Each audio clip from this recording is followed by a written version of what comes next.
The Peter Schiff Show. Well, Mario Draghi over at the ECB fired his big bazooka today. People had pretty much anticipated that that would be the case. In fact, it seems like he fired a bigger blast than people were expecting. He announced that the ECB would reduce further negative interest rates. They moved from negative 0.3 to negative 0.4. And he announced an expansion of their quantitative easing program from 60 billion euros per month to 80 billion euros, which means that their program is now larger than the Fed's. Because remember, we were doing $85 billion a month before we tapered it down. And so what the ECB is now doing is closer to 90 billion US dollars a month. But I guess the problem for the market is even though he fired a bigger blast than the markets had anticipated, after he fired it, he put that bazooka back in his holster. And what I mean by that is at the end of his press conference, Draghi mentioned that he thought that this would probably be the last cut, that minus 40 is about as low as the ECB is going to go. And that was it. Now, maybe the market was just looking for an excuse to reverse, but the euro, which had initially dropped sharply about 1.5% down on the day, following the initial announcement, reversed and ended up falling about 2%. So it was a 3.5% reversal. And from what I've read online, this is the biggest reversal ever in the euro, from down to up. In fact, the dollar index went through four handles. At its highs this morning, the dollar index was at 98.5. And when it hit its lows, it was trading at 95 something. It closed at about 96.10 or 15, something like that, 96.20. It's still down better than $1 on the day, but it was a huge reversal for the euro against the dollar. And of course, many people think this is a failure for the ECB because they want a weaker euro because they want more inflation. Well, look, I think the ECB is going to get more inflation whether the euro weakens or strengthens against the dollar, because it's still going to weaken in real purchasing power. But again, just like I mentioned on the podcast yesterday from the Reserve Bank of New Zealand, Mario Draghi is saying that he doesn't have enough inflation and they need more inflation. And interestingly enough, Draghi is confident they're going to get more inflation, and he's right about that. They're going to get a lot more than he's bargaining for. But Draghi mentioned in his press conference that these things take time because it's going to take time for the inflation to develop, because first we need the recovery to gain traction. We need to get a stronger recovery before we get inflation, as if inflation is a byproduct of economic growth. It's not. It's a byproduct of all the money printing. It's just that right now, a lot of that money printing is in the financial assets. But all this QE, negative interest rates, and quantitative easing, they're not going to get economic growth. Now, maybe the Eurozone economy will grow, but it's not because of QE. It's despite QE. In fact, they would have more growth if the ECB wasn't doing this. What they're doing is counterproductive. But ultimately, they will succeed in generating inflation. In fact, they're going to get more than they bargained for. I do predict that the prices, that the official measures of inflation in the Eurozone will not only hit the 2% target, or just below 2%, it will exceed it, and it will mean that the ECB is going to have to quickly withdraw that stimulus. They are going to have to raise rates much faster than they thought and much higher than they thought, but at least they'll do it. We can't. That is the big difference. Europe can afford higher rates. America cannot. And Europe, of course, is going to have the Bundesbank, which is going to be pressuring the ECB to fight that inflation. There's going to be no such pressure coming on the Fed from the United States. Now, normally, too, when you do get the ECB easing, gold goes down. And that was the knee-jerk reaction. As soon as the announcement came out, the price of gold dropped about $15. But it reversed very quickly, and it ended up finishing up $19. We're talking about a $35 intraday reversal. In fact, the low was below $12.40, just below. But, ever since the price of gold closed above $12.50, It's never closed below 1250. It's traded below it a couple of times, but it's never closed below it. And this is the highest close of the year. It's the first time I've seen gold close above 1270, closed at 1272-ish.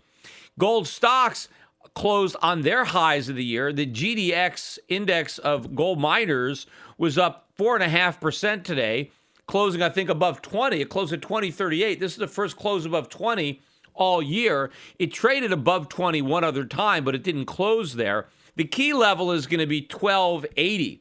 We've touched that level twice, once last week and once Monday morning. Every time we've touched it, we've had a huge sell-off back down to the 1250 or lower level. So that's the key resistance. We'll see if we can close above that tomorrow, Friday, which would necessitate about another $10 increase in the price of gold. I think that would be extremely significant. It would close above that resistance, and not only on a daily chart, but on a weekly chart. And I think that the next move is going to take gold north of 1300. Maybe we get a move up to 1325 to 1350-ish. And the significance of what's going on here is that gold is strengthening, even though the ECB is easing. And normally when the ECB eases, the dollar goes up. And even though negative interest rates and more QE in Europe are bullish for gold, because those reckless, aggressive, inflationary monetary policies weakens the euro against the dollar, you typically see gold sell off because the dollar's rising. And I've always said that this doesn't make sense because the dollar's not strong. It's just that the euro is weak. And a weak euro is not bad for gold. But since everybody just trades gold off the dollar, anything that strengthens the dollar has been perceived as negative for gold, even if what's strengthening the dollar is weakness in another currency, because weak currencies are bullish for gold.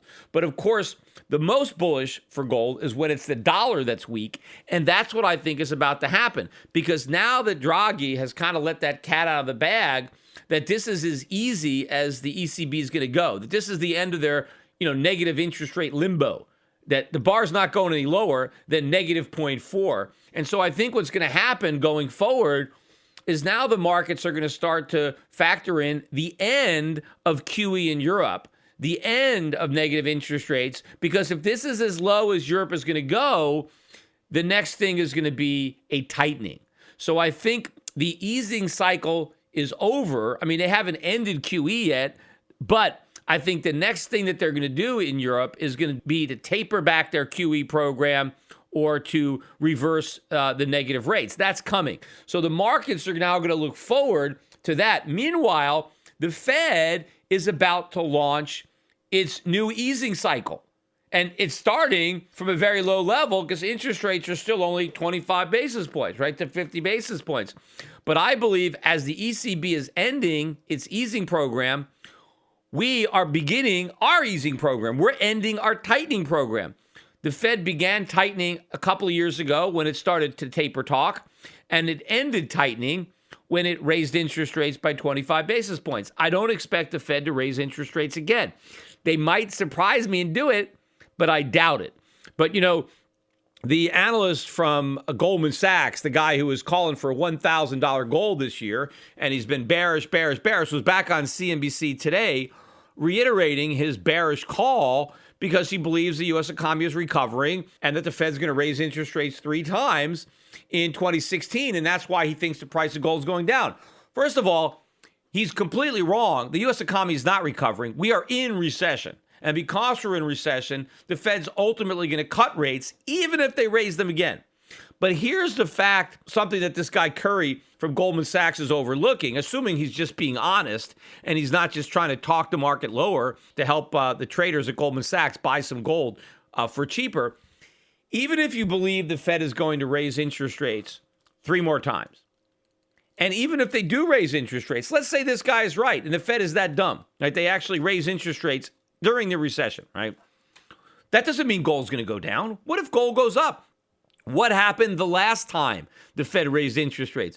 Gold is now $220 an ounce higher than it was the day after the last rate hike.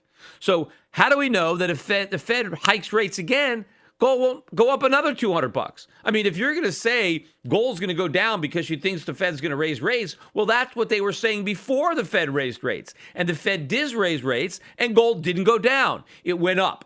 So even if I'm wrong and the Fed surprises me with another 25 basis point hike, I expect gold prices to keep going up. I don't think they're going to go down. But I think it's more likely that the Fed's not going to raise rates again. They're going to cut rates. And that is going to be extremely bullish for gold. In fact, I was on Yahoo Finance.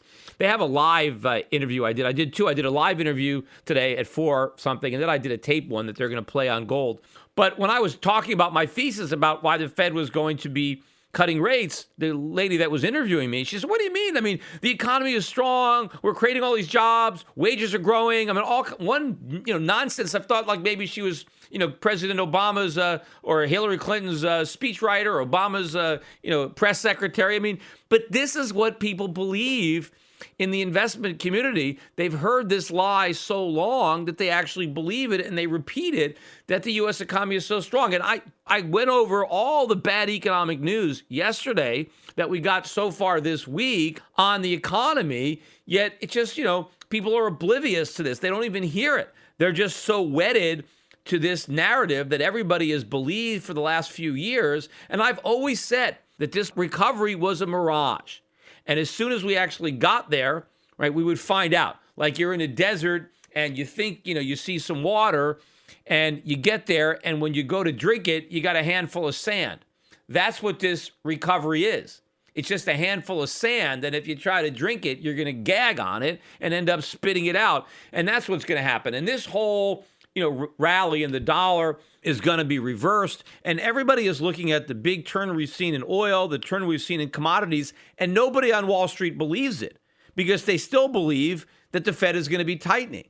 They still believe that there's this huge imbalance on supply and demand, and they're wrong. They don't get the dynamic. They don't understand what is changing. They don't see the dollar weakening. Yeah, the dollar strengthened a little bit today against some of the commodity currencies, but I think that had to do with cross-trading in the euro. But I think the commodity currencies that have been rising are going to continue to rise against the dollar. You're going to continue to see strength in Latin American currencies. You're going to continue to see strength in Southeast Asian currencies. And that means this commodity move is real. We are in a new bull market, and all of these naysayers from Wall Street coming out saying, short it, sell it, get out. This just shows me how little they actually understand about what's happened, because they've been wrong for so long. They just didn't realize it. And now the markets are telling them how wrong they are, but they're tuning it out. They're oblivious to what the market is saying because they're trapped in their own bubbles. A couple of things I want to talk about also. I was watching on CNBC today, and they were interviewing the CEO of Nordic American Tanker. And they were talking about protectionism and Donald Trump and tariffs and, what would be the impact if, we imposed all these tariffs. And this guy basically said, look, America is a, insulated economy. Only 15% of your GDP is imports and exports. So, you guys can wall yourself off.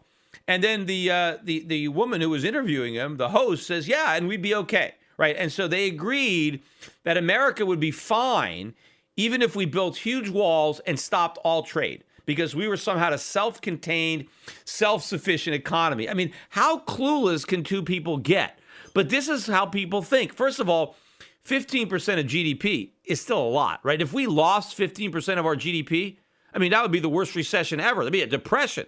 You can't just throw away 15% of GDP as if it was nothing. I mean, that is huge, right? But also, how naive are people who think that we're self-contained? First of all, we borrow a fortune from the rest of the world. I mean, without foreigners lending us money, I mean, the whole bubble would implode. So we depend on the world more than any other country because we borrow from everybody all over the world, right?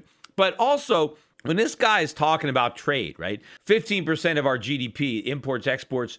But if you look at what we import, it's pretty much all the stuff that we consume, all the manufactured goods, all the actual products are imported. And so if we couldn't import all those products anymore, if those products just ceased to exist, what would happen to the rest of our GDP? I mean, how much of our GDP is retail sales, right? All the shopping centers, all the malls, right? How much is that? Because if we can't import, all those shops, all those stores, they shut down. All the people who work there, they get fired. So what would happen to our GDP under those circumstances? And even the things that we do make in America, we import most of the components. What we do in America is we assemble stuff. We import everything and then we put it together. But if we can't import it, there's nothing to assemble. So if we try to keep out foreign goods, our entire economy would implode, because the service sector doesn't mean anything if there's no goods, right? If you can't buy consumer goods, then the whole thing's going to implode. So anybody who thinks that we would win some kind of trade war, we are the country that would lose bigger than anybody. We depend more than any other nation on trade, because without trade, we wouldn't have anything to consume. All of our products are imported, and we're able to pay for it on credit. We don't even have to pay it. It's like, what was that? Popeye, Wimpy. I'll gladly pay you Tuesday for a hamburger today. That's what we do. We're Wimpy, and we keep telling people we'll gladly pay them in the future for anything today. And we get everything today, and we never pay anybody anything. Not Tuesday, not Wednesday, never. We don't pay anything. We just keep on sending IOUs. All that would come to an end, that our entire phony economy would implode. Yet you got people talking about how, trade doesn't matter to us. It's the only thing that does. And again, it's not even trade. Trade is an exchange. We give somebody something and they give us something else. It's not trade when it's one way. We get stuff and we give nothing. We give a piece of paper. That's one of the things Donald Trump doesn't even understand. China's not taking advantage of us. We're taking advantage of them. We're getting real stuff that we could use, and we're giving them an IOU that's worthless. We're giving them a treasury bond that we're going to default on, or we're going to inflate into oblivion. Also speaking about the retailers and stores closing, I mentioned this before when they had bad earnings, but Men's Warehouse, Joseph A. Bank, buy a pair of socks, we'll give you the whole store for free, right? Those guys, they're shutting 250 stores. They just announced. The stock actually rallied a bit on that because it had been so beaten up. But again, this is more proof that we're not creating good jobs. Because when people get jobs, they buy suits. Unless, of course, they got a minimum wage job at a retailer, then they don't need a suit. They get a uniform. And that is the problem. Not enough young men are getting jobs, so the Men's Warehouse isn't selling any suits because the young men aren't landing these jobs. Even though they have college degrees, they don't need a suit. And so this shows you, this is more proof that the jobs we're creating are bogus, low-paying jobs that don't require their employees to wear suits. Now, one final topic. I didn't even, again, know about this until I saw the interview, again, on CNBC.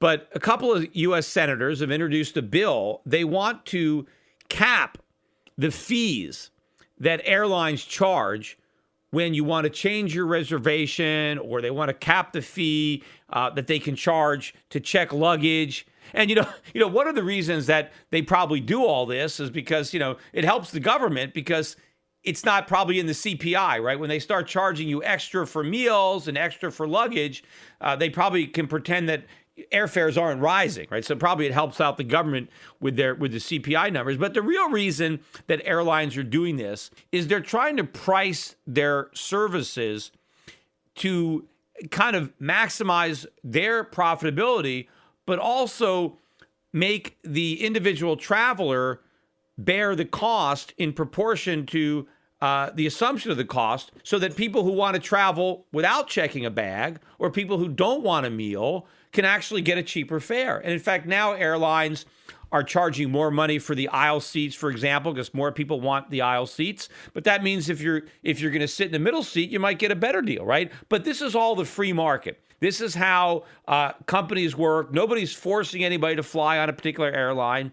There is competition. Airlines compete with one another. And of course, they compete with other modes of transportation. You can drive yourself. You could take a bus. You could take a train, right? There's other ways that you can get places, or you could just decide not to travel, right? So corporations, deal this out. This is the free market. This is how it works. Yet these senators are grandstanding because they know people are pissed off when they have to pay to check their baggage, or they have to pay, to change their ticket. So these guys want to get votes, and they say, okay, we're going to protect you. We're from the government. We're here to protect you. We're going to make sure these big, evil corporations don't rip you off and charge you just because you want to check your luggage or because you want to change your reservation. Now, first of all, why do they even care what an airline wants to charge to check luggage. I mean, it's peanuts. $25, $35. I mean, these guys are taxing us. The amount of money that the average American pays in taxes dwarfs what they pay in fees for checked baggage or to change their airline tickets. Why don't the senators try to figure out how they can lower my taxes instead of trying to save me a few bucks on checking my baggage? Because that could really matter. Right? I'm paying a fortune in taxes. These guys are squandering my money, all sorts of programs that we should abolish, all sorts of money they're wasting, yet they waste time trying to impose regulations on airlines so that they don't charge me too much to check my bags. I mean, this is not why these guys are there, right? And people forget that. People forget about all the money we pay in taxes. Who cares about these fees? Meanwhile, air travel in America is certainly inexpensive. It's a lot less expensive than it was when the government was in charge and the government was running the show and fixing prices. Ever since they got out of it and they deregulated, airfares have come down and more people are able to afford to travel. Now, they're going up now because, we're a poorer country, but this stuff is nonsense. But what would happen if the government said, there's limits to what you can charge. You can't charge for the seats. You can't charge more than this for baggage, or you can't charge this much money to make changes to your reservations. What the airlines would have to do then is just raise their base fares, because the fact that you pay extra for checked baggage means that your base fare is less money. And then if you want baggage, then you add it. But if you don't want baggage, then you get the cheaper fare. But if the government comes in and starts capping all these various fees and takes away the ability of the airline to price the products the way it wants, it now has to price its products the way the government wants. And the net result of that is going to be everybody is going to end up paying more money for airfare. So rather than saving us money, they're going to cost us money. And I heard, this senator basically on CNBC saying, look, these guys, they can charge whatever they want. No, they can't. They can't charge whatever they want, because you're not going to buy the ticket, right? And there is competition. And even if an airline is the only airline that flies, from point A to point B, they still can't charge whatever they want to check your bag, because you'll travel with less stuff. You'll take a carry-on, right? Or, you can FedEx your luggage. It doesn't cost that much money to send a suitcase overnight to your destination. So if they try to charge you $100 or $200 to check your luggage, well, you can ship it FedEx, right? So there are all sorts of ways. They can't do whatever they want, right? That's a free market. Yet our senators who are in government don't understand how the free market works. Maybe if we didn't have career politicians that lived their life in Washington, they would know that if we had term limits or we had some way of getting rid of these guys so that you can't have a permanent career in Washington, you might understand how this country is supposed to work. You might understand the principles upon which the country was founded, because we have people governing the country that are completely clueless about how the country is supposed to work. Attention listeners, I have an urgent message for you. We're in the middle of a war. The global conflict is destroying the lives of millions without a single bomb being dropped. It's called the International Currency War, and your bank account has been drafted to fight. The victims in this conflict are our currencies: the dollar, the euro, the yen, the pound. They are all heading to zero as irresponsible central banks compete to see who can print the most the fastest. But there's one form of money politicians and central banks can't destroy: gold. Today, it's more important than ever to understand the value of gold in your portfolio and to keep a close eye on major market developments. Subscribe to my monthly videocast and you'll be the first to hear my latest analysis on gold investing and the currency wars. Visit goldvideocast.com right now to subscribe for free. I call the dot-com bust, then the housing bust, and I advise clients to diversify into foreign equities and hard assets while the rest of Wall Street laughed at me. Now I want to keep you up to date on the next crisis that is brewing. My Gold Videocast also includes personal interviews I've conducted with other contrarian investors like Jim Rickards and Axel Merck. Gold has gone up 256% since 2003, but it has a lot further to go. Don't miss the rally. You can prosper during this time of currency wars, but only if you stay educated. Get a free subscription to my Gold Videocast at goldvideocast.com. That's goldvideocast.com. There's so much factually incorrect information and underreporting by legacy media today. Shouldn't there be truth in media? Well, there is. Truth in Media. Recently, a novel thought is now a reality with truthinmedia.com. Led by award-winning journalist Ben Swan, truthinmedia.com is the source for uninfluenced, reliable, fearless news, where journalists pursue real questions, not conspiracies. Make truthinmedia.com your default browser's homepage today and get breaking news and commentary that speaks the truth to power. It's also where you can tune into the Peter Schiff Show every week. Visit truthinmedia.com today. That's truthinmedia.com. Access to Truth in Media RSS feed by visiting truthinmedia.com/feed.